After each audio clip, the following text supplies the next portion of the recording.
Welcome to Garage Gym Athlete Ask Me Anything. It's pretty simple. I'll be answering questions from the thousands of athletes that follow our daily programming. If you have a question or topic you want submitted, go to garagegymathlete.com/AMA. Let's get started.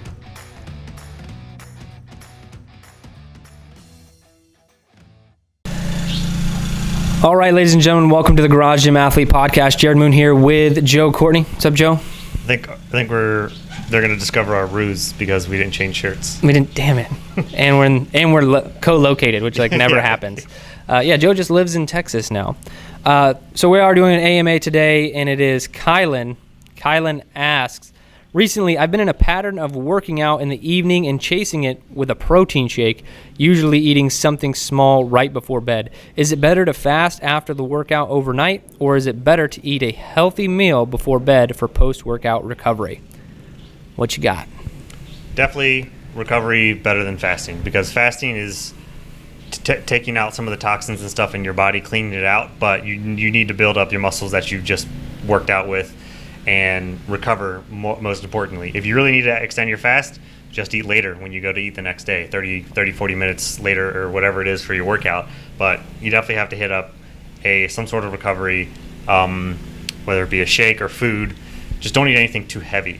If you still need to get your carbs and stuff, maybe focus on that earlier in the day, but going to bed with a full stomach of something really heavy might not be a great idea, because just how it can affect your sleep. But either way, protein shake, smoothie, whatever should be completely fine, just as long as you're getting your recovery in. Yeah, and I completely agree with Joe. So my take on this would be go for the food, go for the post-workout recovery, hitting that muscle protein synthesis. Now, one thing, if you wanted to fast, it's not the end of the world, because muscle protein synthesis is stimulated for up to 48 hours, 72 hours after a workout. So you could wait if you really wanted to, but that's not typically our take. We want you to replenish those electrolytes, those carbohydrates, that glycogen, get some protein in there. But I want to, hit on what Joe mentioned. Joe said, don't hit something really heavy. So I wouldn't have, steak and potatoes after a workout. What you're doing is more along the lines of what I'd recommend. Your body can process liquid a lot easier and a lot faster, and you don't have to have a ton of it to have recovery. So typically go with a shake. What I've noticed eating later is it jacks with my sleep. So I won't sleep as well if I have a really big meal. My resting heart rate will be higher because my food is digesting, that my body's working on something. But typically that's not as big of an effect if you do have a liquid recovery source, which isn't always the best recovery, but it's easy to do right before bed. So those are kind of some of your options for recovery. Definitely recover. Like Joe said, push the fast out later if that's what you're most concerned about. That's about all I have on that one. Go for the food, man. Go for the recovery. Would you do shake, no dinner, or dinner, no shake? See, if I had this similar setup, I would try and eat a meal like an hour before this workout, maybe even an hour and a half, 2 hours, and then I would hit the workout, and then I do a shake and then go to bed. Yeah. That's what I would try and get in the habit of doing. I know dinner time is big for a lot of people, so you might have to do dinner, or you just want to do dinner with your family because it's your thing, which is fine. Just make sure you're structuring your meal enough so that it's not too heavy, but you're getting whatever you need for recovery anyway.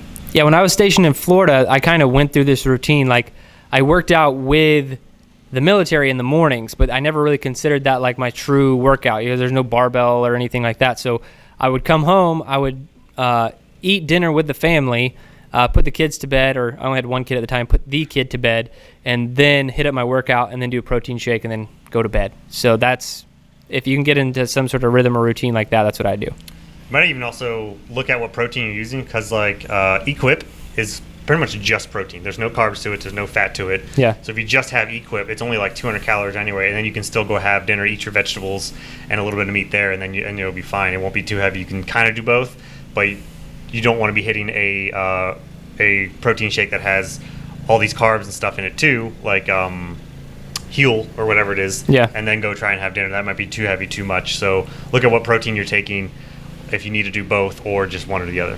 And stay away from really high-fat meals. That's just going to slow down digestion overall. So I would stay away from anything really high-fat post-workout. In general, I have that recommendation. In your case, absolutely, I would stay away from high-fat foods right before bed. Good? All right, guys, that's it. If you have a question, go to garagegymathlete.com/AMA, submit your question, and we will get it answered. If you are on YouTube, please subscribe, leave us a comment, thumbs up. We would love it. And if you are listening on the podcast, 5-star review and positive comment helps the show out, and we would really appreciate it. Either way, thanks for watching or listening.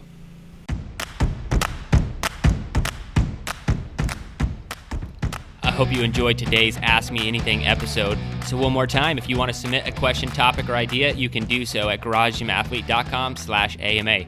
And hey, while you're there, if you haven't already, sign up for Garage Gym Athlete membership. We are the best community and programming on the internet. I dare you to try and prove me wrong.